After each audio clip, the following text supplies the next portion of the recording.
আসসালামু আলাইকুম। সবাইকে শুভেচ্ছা জানাচ্ছি। মাসুম মাহবুব। দেখছেন ওপেন দ্য ইউটিউব চ্যানেল এবং মাসুম মাহবুব ফেসবুক পেজ। আপনাদের প্রচুর প্রশ্ন সাউন্ড প্রবলেম হচ্ছে কেন? আমি নিজেও বুঝতে পারছি না। একই সিস্টেমে কখনো ভালো হচ্ছে, কখনো খারাপ হচ্ছে।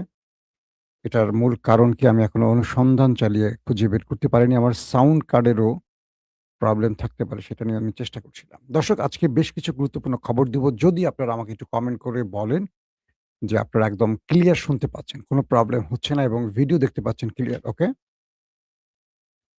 আপনারা হয়তো দেখতে পাচ্ছেন আমার ক্যামেরার অপর পাশে আমার ইঞ্জিনিয়ার ছেলে, হ্যাঁ? আমার ইঞ্জিনিয়ার ছেলে সে সাউন্ড নিয়ে কাজ করছে। এখন তার কানের মধ্যে হেডফোন দেখা যাচ্ছে। সে অডিওকে ব্যালেন্স করার চেষ্টা করছে। আপনারা যখন বলছেন অল ক্লিয়ার তখন আমি শুরু করছি। কিন্তু পরবর্তী বলবেন সাউন্ড ঠিক না, তখন আমি কি বলব? ওকে, তাহলে আপনারা বলছেন অল ক্লিয়ার এবং আ সব ঠিক আছে। তাহলে কি বলছে? ওকে, ইন্দোনেশিয়া থেকে প্রিন্স।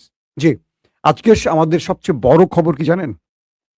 ইরান সবগুলো ফ্রন্ট অ্যাক্টিভ করে দিয়েছে দখলদারদের বিরুদ্ধে। এক বড় মহাযুদ্ধের খেলা শুরু হয়ে গেছে। সেই মহাযুদ্ধের খবরগুলো দিব এখন আপনাদেরকে।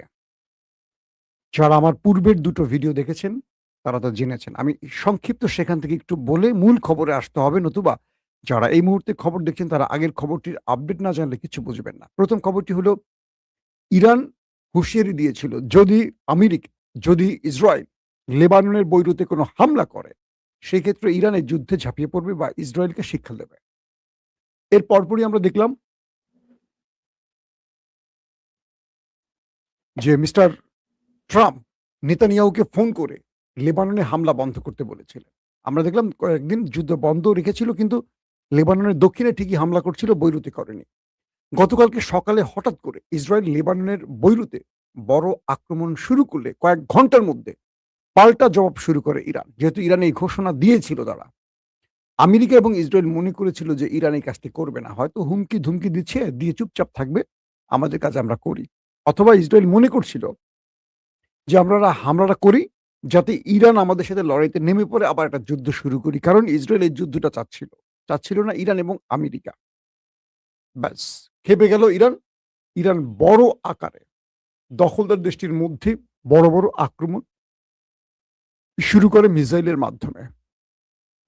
১ম দফায় তারা অ্যাটাক করে আশদোদ, আশকলন, হাইফা এবং আরো কয়েকটি শহরে। তারপর ডোনাল্ড ট্রাম্প ইরানকে বলে আর আক্রমণ যেন না করে। কারণ ডোনাল্ড ট্রাম্প ইসরায়েলকে নিষেধ করবে যেন এই যুদ্ধটা না ছড়ায়। অর্থাৎ আমেরিকার বক্তব্য হলো তারা চায় স্থায়ী শান্তি। দুপক্ষ যেন আর যুদ্ধ না করে। দুপক্ষের জন্য তিনি বলেন যে তোমরা এবার থামো। আমরা একটা শান্তির জন্য আলোচনায় আছি। তো ডোনাল্ড ট্রাম্প এই বক্তব্যটি আবার নেতানিয়াহুকে দিয়ে বলেন, "ইরান যা করছে, করছে।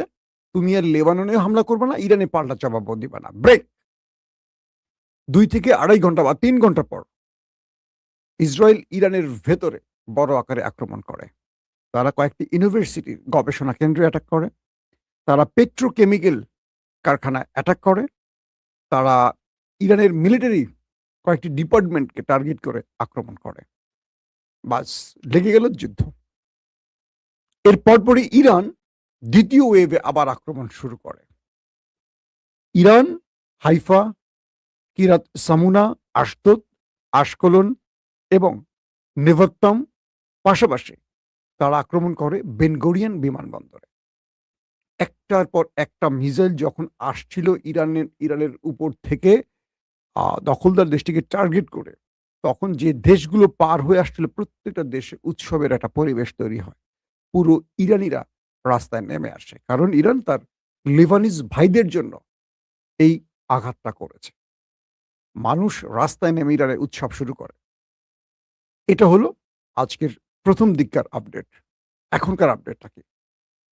ইরান এতদিন আমরা দেখেছি যে লেবাননের সাথে বা হিজবুল্লাহর সাথে আইডিএফ এর লড়াই চলছিল। ইরান কৌশলগতভাবে চুপ ছিল। যখন লেবাননের উপর বড় আক্রমণ করছে তখন ইরান হুমকি দিল, মাঠে নামল। কিন্তু বিগত সময়ে আমরা দেখলাম গত ৪০ দিনের যুদ্ধে হুতিদেরকে রিজার্ভে রেখেছিল ইরান। মাঝখানে শুধু একদিন হুতিরা মাঠে নেমেছিল। এরপর আবার ইরান তাদেরকে বলছে, "তোমরা আবার ঘরে ফিরে যাও। কারণ তোমাদের শক্তিটা জমা রাখো, রিজার্ভে রাখো। এটা আমাদের পরবর্তী কাজে লাগবে।" যখন ইরান নিজ থেকেই ইসরায়েলে ১ম অ্যাটাক করল এবং ইসরায়েল পাল্টা জবাব দিল এবং ইরান পরবর্তী অ্যাটাকে তাদের পেট্রোকেমিক্যাল, ওরা ওদের পেট্রোকেমিক্যাল, হাইফার বিভিন্ন গুরুত্বপূর্ণ বাণিজ্যিক স্থাপনাকে টার্গেট করল। শুধু তাই নয়, তারা রামাত ডেভিড বিমান ঘাঁটি, যেটা ইসরায়েলের গুরুত্বপূর্ণ একটি বিমান ঘাঁটি, সেটাকে উড়িয়ে দিল ইরান মিসাইল মেরে। ইরানের মিসাইলগুলো যখন যাচ্ছে, ফুটেজে দেখলাম, ভিডিওতে, মোটামুটি পুরো দেশের মধ্যে সাইরেন বাজছে। মানুষের মধ্যে আশঙ্কা, আতঙ্ক, ভয়, টেনশন শুরু হয়ে গেছে। সেনাবাহিনী সকল ইসরায়েলিদেরকে বলছে বাংকারে চলে যেতে, টানেলে চলে যেতে। মানুষ জুতো মোজা ফেলে যে যার মতো পেরেছে উঠে পড়ে বাংকারে দৌড়ে পালিয়েছে। এর পরপরই একটার পর একটা ওয়েভ আসা শুরু করছে মিসাইলের। ধাম, ধাম, ধাম, ধাম করে বিভিন্ন জায়গায় আছড়ে পড়েছে। কিন্তু নেতানিয়াহুর দেশ বলেছে কি, আমরা ইন্টারসেপ্ট করেছি। কিন্তু সেখানকার মানুষ যারা ভিডিও ধারণ করেছে মোবাইলে, তারা দেখিয়েছে তাদের গুরুত্বপূর্ণ অনেক স্থানে মিসাইল হিট করেছে। যার মধ্যে অন্যতম গুরুত্বপূর্ণ হলো রামাত ডেভিড বিমান ঘাঁটি। পাশাপাশি তাদের বেন গরিয়ান, সবচেয়ে বড় বিমান বন্দর, সেটাকে নেভাত্তামের কয়েকটি স্থানে হিট হয়েছে। সেখানে কিন্তু নিউক্লিয়ার আছে। পাশাপাশি হাইফা, যে হাইফা দখলদার দেশটির সবচেয়ে বড় বাণিজ্যিক নগরী, সেখানের গুরুত্বপূর্ণ বাণিজ্যিক স্থানে তেল, গ্যাস যেখানে থাকে আশপাশে। কারণ ইরানের পেট্রোকেমিক্যাল কারখানা হিট করেছে তারা। ইরান ঠিক তার প্রতিশোধ সেভাবে নেয়া শুরু করেছে। তো এইভাবে ইরান যখন উড়াদুরা মাই শুরু করছে, তখন আবারও ডোনাল্ড ট্রাম্প ২ পক্ষকে শান্ত থাকতে বলছেন। কিন্তু ট্রাম্পের এই বক্তব্য কেউ শুনছেন না। তার মানে ট্রাম্পের প্রয়োজন শেষ? নাকি ট্রাম্প অন্য খেলা খেলছে? এরই মধ্যে হুতি মাঠে নেমে যায় ইরানের পক্ষে। কারণ ইরান গ্রিন সিগন্যাল দিয়েছে। কারণ ইরানের একটা বিগ প্ল্যান আছে। সেই প্ল্যানটা কি আপনাদের বলব। হুতিরা মাঠে নেমে যায়। হুতিরা সিরিজ মিসাইল মারে একটার পর একটা, একটার পর একটা দখলদার দেশটিকে টার্গেট করে। সেই মিসাইলগুলো খুব বেশি ইন্টারসেপ্ট করতে পারে না। কিছু ইন্টারসেপ্ট হয়, কিছু টার্গেটে হিট করে।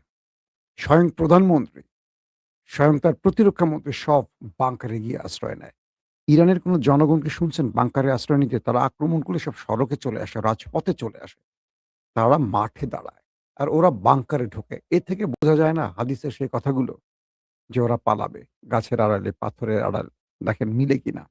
ওরা কিন্তু পাথরের আড়ালে, কারণ বাংকারগুলো তো সেরকমই। হাদিসের সবগুলো বিষয় মেলে কিনা দেখেন, সেদিকে যাচ্ছে সব।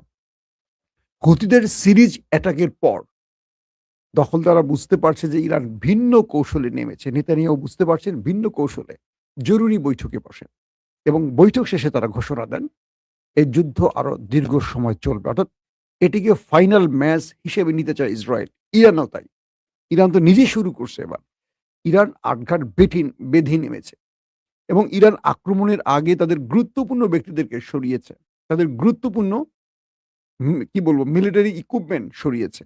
লঞ্চার গুলোকে, যেগুলো এতদিন বিভিন্ন জায়গায় ছিল, এগুলো সরিয়েছে। অর্থাৎ ইরান জানে শত্রুর টার্গেট কোথায়, কোথায়। সেই জায়গাগুলোকে আগে নিরাপদ করে আক্রমণটা শুরু করেছে। তাই ইরানের ক্ষতিটা খুব কম হচ্ছে। পাশাপাশি হুতিরা এবার ঘোষণা দিয়েছে তারা বাব-ই মানদাব বন্ধ করে দেবে। ইতিমধ্যে বন্ধ করে দিয়েছে। এ দফায় তারা বন্ধ করছে ইসরায়েলের জন্য। বলছে যে এই বাবুল মান্দাবে ইসরায়েলের কোনো মালিকানাধীন রাষ্ট্রের বা ইহুদি কারো কোনো জাহাজ প্রবেশ করতে পারবে না। প্রয়োজনে সামনের দিনগুলোতে আমেরিকার জন্য বন্ধ করা হবে। যদি আমেরিকা ইসরায়েলের পক্ষে কোনো প্রকার, মানে ইসরায়েলকে কোনো সহযোগিতা করে। অর্থাৎ একদিকে হরমুজ বন্ধ হয়ে গেছে ইরানের কারণে। এবার নতুন করে বাবুল মান্দাব বন্ধ করে দিল। যুদ্ধটা এবার কোন দিকে নিচ্ছে খেয়াল করেন। যদি বাবুল মান্দাব পুরোপুরি বন্ধ করে দেয়, তেলের বাজার উঠে যাবে আকাশে। এটাকে আর নামাতে পারবে না। খুব বিপদ সংকেত আমাদের সামনে আসছে। স্পষ্টভাবে বোঝা যাচ্ছে ইরান তার প্রত্যেকটা ফ্রন্টকে, তার যে প্রক্সি বাহিনীকে অ্যাক্টিভ করে দিয়েছে এবং এই যুদ্ধটা ইরান এবার খেলছে অন্য স্টাইলে। সেটা কি আপনাদের একটু স্মরণ করিয়ে দিচ্ছি। বলা হচ্ছে যে ইরান একদিক থেকে হিজবুল্লাহ তারা তো আছে যুদ্ধে, টানা যুদ্ধ চলছে। নাঈম কাসেমকে, হিজবুল্লাহর প্রধানকে ইরান একটি কঠিন বার্তা পাঠিয়েছে এবং এই প্ল্যানটা ইরান যে অ্যাটাক করবে এটা নাঈম কাসেমকে জানানো হয়েছে এবং হিজবুল্লাহকে তার দায়িত্ব বুঝিয়ে দিয়েছে ইরান কি করতে হবে। পাশাপাশি আজকে যে স্টেটমেন্ট দিয়েছে ইয়াহিয়া সারি, যিনি হুতিদের মুখপাত্র, সেই ব্রিগেডিয়ার অফিস জেনারেল, তিনি একটা দুর্দান্ত বক্তব্য দিয়েছেন। তিনি বলছেন শত্রুকে আমরা চারদিক থেকে এবার মারব। শত্রুকে বুঝতে পারছেন এবং বাবুল মান্তাব বন্ধের ঘোষণাও দিয়েছে। তার মানে ইসরায়েল এবার বড় রকম সংকটে পড়তে যাচ্ছে। আর একমাত্র ইসরায়েলকে নিষেধাজ্ঞা দেওয়ার পেছনে আমেরিকা লাফাতে পারবে না। কারণ ইসরায়েলকে বন্ধের পর আমেরিকা যদি বলে যে না বাবুল মান্দাব বন্ধ করতে পারবে না, তাহলে আমেরিকা কোণঠাসা হয়ে যাবে। কারণ এখানে দেশ হলো একটি, ইসরায়েল। তাদেরকে আটকানো হয়েছে। বাকিরা খেপবে না, কারণ দেশ একটি। আবারও বলছি, এটি হলো ইরানের খুব কৌশলী খেলা। পাশাপাশি হুতিদের মাঠে নামিয়েছে, কারণ হুতিরা একদিকে বাবুল মান্দাব বন্ধ করেছে, অন্যদিকে তারা সিরিজ মিসাইল মারছে দখলদার দেশটির মধ্যে। এবার নামবে ইরাকের ইসলামিক রেজিস্ট্যান্স। ইরান তো আছে।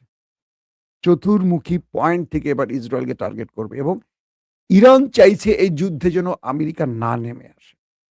আমেরিকাকে খুব বেশি ঘাটবে না এবার ইরান। ইরান বলছে যে ইসরায়েলের যুদ্ধ বিমানগুলো যে আসছে ইরানে আক্রমণ করতে, তাদের রিফুয়েলিং ট্যাঙ্কারগুলো কারা দিচ্ছে?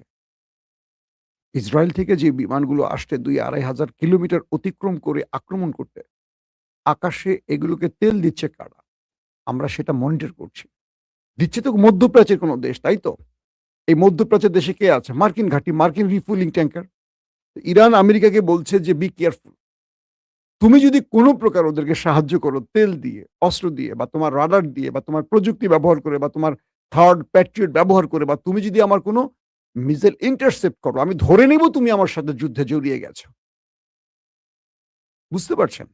ইরান আমেরিকাকে বলছে যে তুমি বলছো, মানে আমেরিকা বারবার বলছে এই যুদ্ধের সাথে আমাদের কোনো সম্পর্ক নেই এবং এটা ইসরায়েলের বিষয়, এটা এখানে তারা নাই। বরং ইসরায়েলকে আমরা নিষেধ করছি, আমেরিকা বলছে।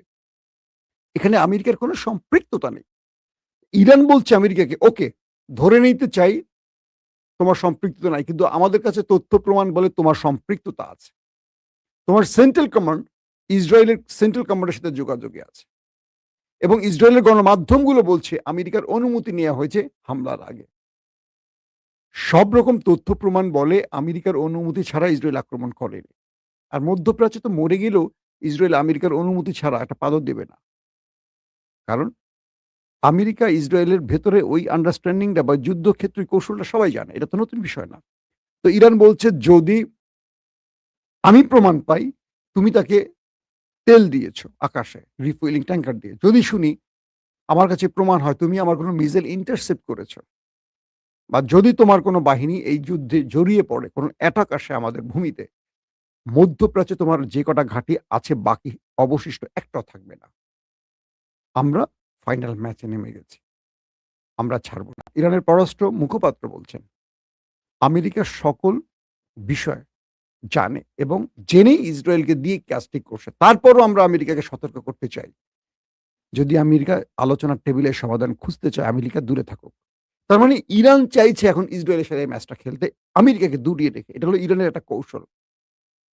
অর্থাৎ আমেরিকা ইরানের সাথে আলোচনার টেবিলে যেহেতু আছে, তারা দূরে থাকুক। আমেরিকা আমেরিকার জায়গায় থাকুক। ইসরায়েলকে এবার দোলে মুচড়ে দিতে চায় ইরান। কারণ এরা এত বেশি যুদ্ধপ্রিয় হয়ে গেছে, এরা কখনো গাজাতে হিট করছে, এখনো গাজা হিট করছে, লেবাননে মারছে, ইরানে মারছে, সিরিয়াতে মারছে, যখন যাকে খুশি তাকে মারছে। একমাত্র আমেরিকার শক্তিতে পোদ্দারি করতে গিয়ে। ইরান বলছে তোর কত শক্তি আছে এবার একটু দেখতে চাই। আয় তুই আমার সাথে মুখোমুখি একা লড়।